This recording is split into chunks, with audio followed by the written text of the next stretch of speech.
This is a self-improvement video, but there are no hacks included, no quick ideas, and no habits that you can use to instantly become improved. I will simply give you a 3-step framework that helps you get to the root issue of why your self-improvement hasn't been going the way that you want it to. I'm going to talk about self-compassion and how self-love is the precursor to all the self-improvement that you have to do in order to become better. Okay, point number 1. Learn to love yourself. I think the probably most underrated thing in the whole entire self-improvement space is self-love and self-acceptance. It is incredibly important for you to learn how to love yourself and to learn to not be so hard on yourself for mistakes. Many people think that the better I get, the less mistakes I'm gonna make. But actually, you are gonna get better by learning to live and love your mistakes and the problems that you have on a daily basis. It's not gonna get easier. You're gonna get better at being around yourself. My 3 key points here would be treating yourself like a friend or a loved one. It's very, very important that you understand that you are the most important person for yourself and that you cannot treat yourself worse than others. You can't be able to push yourself a little harder than you would a friend. You can't go up to your friend and say, do 50 push-ups right now. But always keep in mind that you want to be treating yourself at least as good as you treat all your friends. That framework alone is worth so much. You are a human being like everybody around you. You are not different, you are not perfect, and nobody expects you to be. So don't expect yourself to be perfect either. Learn that you are imperfect, a human, and just like everybody else, you're gonna make mistakes and it's gonna be okay. And last but not least, nobody lives your own life, and nobody can help yourself better than you can.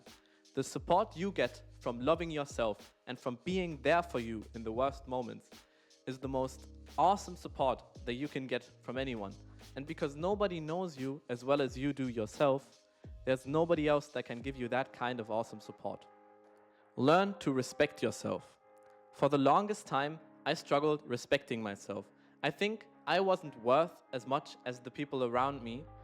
Also tying into point number 1, I thought I deserved less and I treated myself worse. You got to learn to respect yourself. And with that come things like saying no and having boundaries. All points that I'm gonna go into right now. In point 1, we learned treating yourself like every other person or like a friend. Now we gotta learn to treat yourself right. That means getting to know a little bit more about what's right and what's wrong. Learning to treat yourself the way that is right. And I would consider, for example, health to be a good way of measuring that. A person that treats himself like his friends could still eat junk food. But a person that treats himself right and treats himself healthy will more often be eating the healthy alternative food because he knows that it's good for him and he knows that it's the better way of living healthy. Secondly, learn to say no. The word yes is used way too often and the word no is just simply not used. We got to learn, if we don't want to do something, to just say no to it. Because if we say yes to everyone else and everything else, then we will not have time for the things that are actually important to us. I think I've made a short on that topic, but the quintessence of the topic is you need to really clarify to yourself what you want to do and say no to the things that you don't want to do. And last but not least, set boundaries.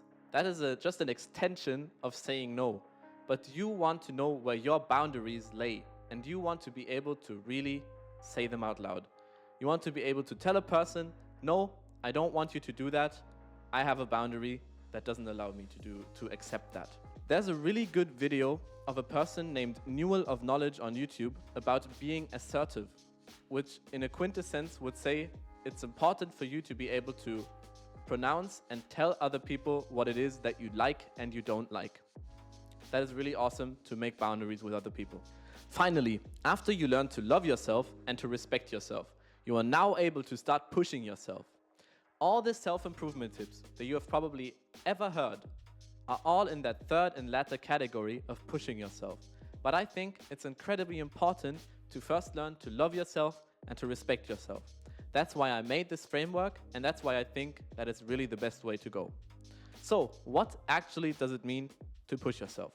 First of all, it means to become more resilient. It's very important that the small things are not bothering you so much anymore. The more resilient you become, the easier it is for you to navigate life and to navigate what is important and what do you want to really give a shit about. Therefore, learn to become more resilient to everyday life. You can do that through so many different things. You can work out to become physically more resilient. You can do hard tasks, maybe learn something that you didn't want to learn or that you have been putting off for a long time. Do the things that you have been putting off for a long time, and it will really benefit you by becoming more mentally and physically resilient. That is one really big point that you can use.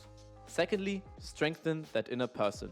What do I mean by that? I mean that this inner being inside you that is very innocent and very easily wounded is something that you got to strengthen.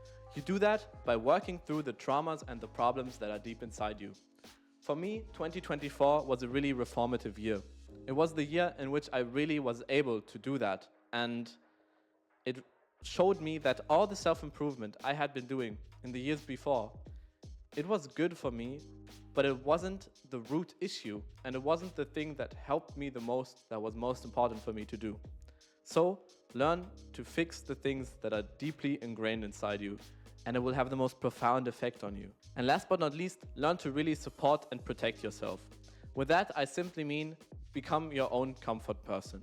It's fine to talk to others about your problems, and it's fine to have people that you talk about them with. But make sure that you can also talk to yourself about them, that you can also support yourself, and that it's not only other people dealing with that problem, and that you can do that as well. Okay, that was my 3 key points, the little framework that I wanted to give you at hand to build some more self-compassion and self-love. If you liked the framework and you liked what I told you, make sure to leave a sub and see you in the next video. Bye bye.